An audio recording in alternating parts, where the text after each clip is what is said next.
আসসালামু আলাইকুম স্যার। ওয়ালাইকুম আসসালাম। তুমি এই সময় এখানে? স্যার, আপনার কাছে মাধবীর ব্যাপারে একটা কথা বলতে এসেছি। মাধবীর ব্যাপারে? জি স্যার। শ্রাবণ, মাধবীর ব্যাপারে কোনো কথা বলার আগে তোমার ভাবা উচিত ছিল মাধবী আসামি, তুমি তার উকিল, আর আমি সেই কেসের জজ। কিন্তু স্যার। Shut up! মাধবীর কেসের ব্যাপারে বাড়িতে দাঁড়িয়ে একটি কথাও বলবে না, যা বলার কোর্টে বলবে।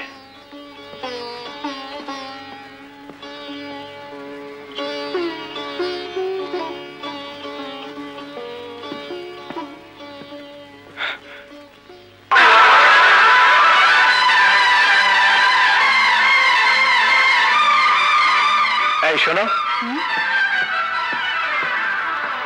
দেয়ালে ওই ছবিটা কার? ওই ছবিটা আমাদের স্যারের মেয়ের, ছোটবেলায় হারিয়ে গেছে।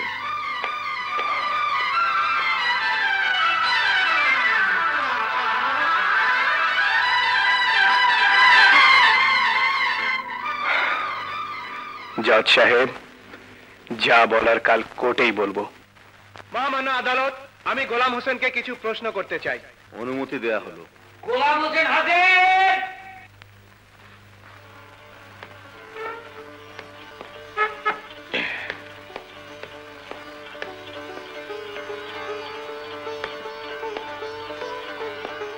মিস্টার গোলাম হোসেন, আপনার কথা অনুযায়ী আপনি মাধবীকে কখন কোত্থেকে তুলে নিয়ে লোকের কাছে দিয়েছেন বলুন। এই রাস্তার ফুটপাতে দাঁড়িয়ে কাঁদছিল, আমাকে দেখে বলল, মামা আমার এই দুনিয়াতে কেউ নেই, আমাকে একটু ঠাই দিন গো। আমার বড্ড মায়া হলো, ব্যাস ঠাই দিয়ে দিলুম। মিথ্যে কথা, সব মিথ্যে কথা, সব মিথ্যে। মিস্টার গোলাম হোসেন, আপনি চরম মিথ্যে কথা বলছেন। সে কি কথা উকিল বাবু, একটু আগেই তো আমি বিলিয়ে নিয়েছি, যা বলিব সত্য বলিব, সত্য মিথ্যা বলিব না। কিন্তু মিথ্যা আপনি বলছেন না। হ্যাঁ, আপনি মাধবীকে ট্রেন লাইন থেকে এই বলে উঠে নিয়ে গিয়েছিলেন যে মাধবীর বাবা মা তাকে নিতে পাঠিয়েছে, তাই নয় কি? না। মহামান্য আদালত, মাধবীর ইতিহাস এক করুণ ইতিহাস। বাবা মার সাথে ছোটবেলায় মাধবী ট্রেনে করে চিটাগং যাচ্ছিল, পুতুল নিয়ে খেলছিল মাধবী, আর মা ছিল বাথরুমে। ট্রেনটা একটা সিগন্যালে এসে থামে, মাধবীর হাত থেকে পুতুলটা পড়ে যায়, পুতুলটা তুলতে নামে মাধবী, আর তখনই ট্রেনটা ছেড়ে দেয়।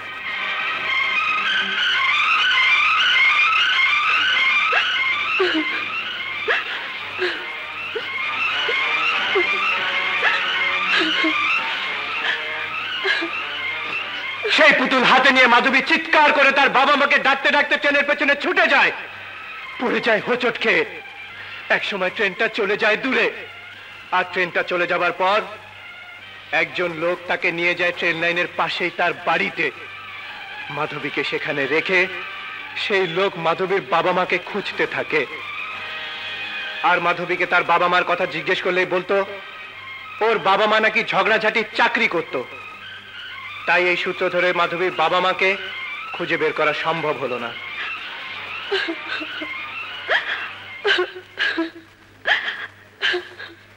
আর একদিন এই ছেলে ধরা ক্রিমিনাল গোলাম হোসেন। তুমি এখানে কি করছো? মাধবীর ছবি দেখছিলাম। মাধবীর ছবি? না, মানে রুবিনার ছবি দেখছিলাম, অনেকটা মাধবীর মতো কিনা। হ্যাঁ, তুমি ঠিক বলেছ। কত মেয়েকে দিয়ে আমি রুবিনার জন্মদিনে কেক কাটিয়েছি, কিন্তু কারো কথা আমার মনে নেই, শুধু মাধবী ছাড়া। ওকে দেখার পর যেন মনে হয়েছিল ওই বুঝি রুবিনা। মাধবী আমাকে মা ডেকেছে, তুমি তাকে মেয়ের মতো মনে করেছ। অথচ কি দুর্ভাগ্য, সেই মাধবী আজ জেলের 4 দেয়ালের মধ্যে বন্দী। হ্যাঁ, সত্যি দুর্ভাগ্য। কিন্তু ভাগ্য ভালো হতে পারে। শুনেছি ওর কেস তোমার আদালতে, বিচার তুমি করবে। ইচ্ছে করলে তুমি ওকে মুক্তি দিতে পারো। শাহানা, আইনের লোক হয়ে আবেগের কথা বলো না। বিচার হয় সাক্ষী প্রমাণের ভিত্তিতে। যদি অপরাধ প্রমাণিত হয়, আমি ওকে মুক্তি দিতে পারি না। যদি নির্দোষ প্রমাণিত হয় তাহলে? সসম্মানে মুক্তি দিয়ে দেব। আল্লাহ যেন ওকে সসম্মানে মুক্তি দেয়। আমার মন ওর চলে এমন অস্থির হয়ে ওঠে যেন মনে হয় ও মাধবী নয়, আমার রুবিনা।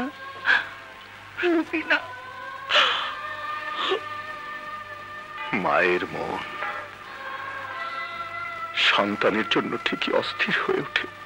মহামান্য আদালত, আমার কাছে কতগুলো ফটো আছে যা প্রমাণ করে দেবে মাধবীর আসল চরিত্র। এই দেখুন,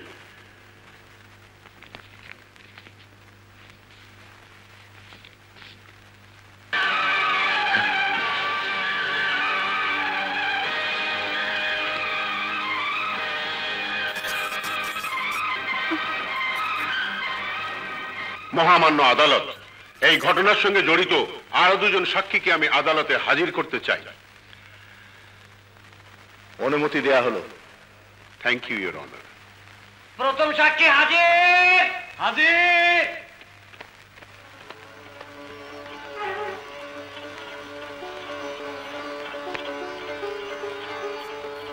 বলিব সত্য বলিব, যাহা বলিব সত্য বলিব, সত্য বই মিথ্যা বলিব না। সত্য বই মিথ্যা বলিব না।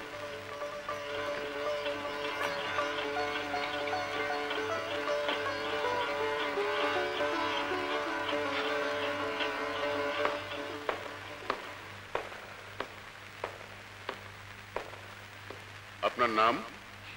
আমার নাম নুরু মিয়া। আপনি সালাম খানের বাড়িতে কি করেন? আমিও বাড়ির চাকর। তাহলে বলুন, এই খুনের ব্যাপারে আপনি কি জানেন? আমি সেদিন ঘরে ঘুমিয়েছিলাম, হঠাৎ একটা পিস্তলের গুলির শব্দ শুনে আমি জেগে উঠি এবং দরজায় আসতে আমি দেখতে পেলাম আমাদের সাহেবের ঘরের ভেতর থেকে ওই মেয়েকে বেরিয়ে যেতে। তারপর ঘরে গিয়ে দেখি আমাদের সাহেবের লাশ, আমাদের সাহেব মরে পড়ে আছে।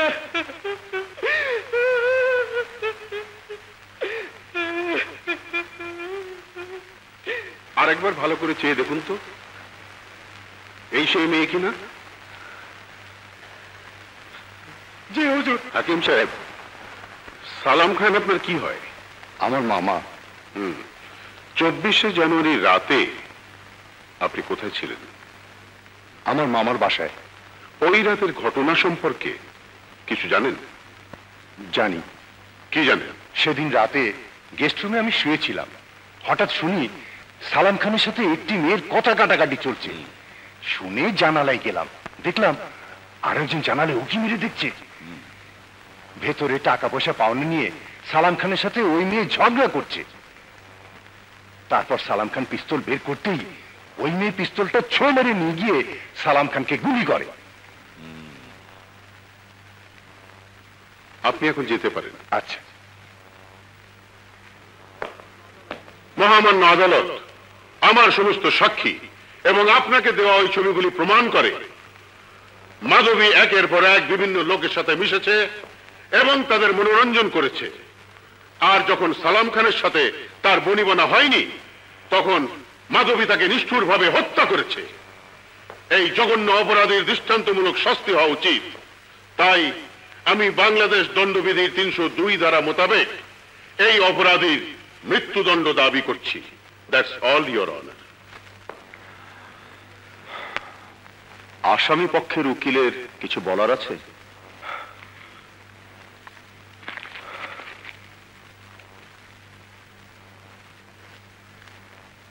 না মহামান্য আদালত, আমার কিছু বলার নেই।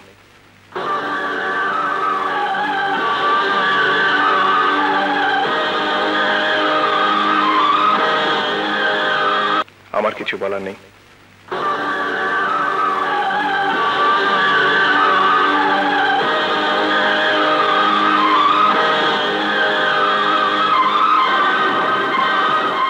মহামান্য আদালত, এই আদালতের আমার কোনো প্রয়োজন নেই। মিথ্যে সাক্ষী প্রমাণ জড়ো করে এই আদালতকে আর কলঙ্কে কালিমা ঢেকে দিতে চাই না। আমি স্বীকার করছি, আমি খুন করেছি। আমাকে শাস্তি দিন, আমাকে শাস্তি দিন। আমাকে এমন শাস্তি দিন যাতে মানুষের জীবন আর মন নিয়ে আমি আর খেলা করতে না পারি। আমাকে শাস্তি দিন, শাস্তি দিন।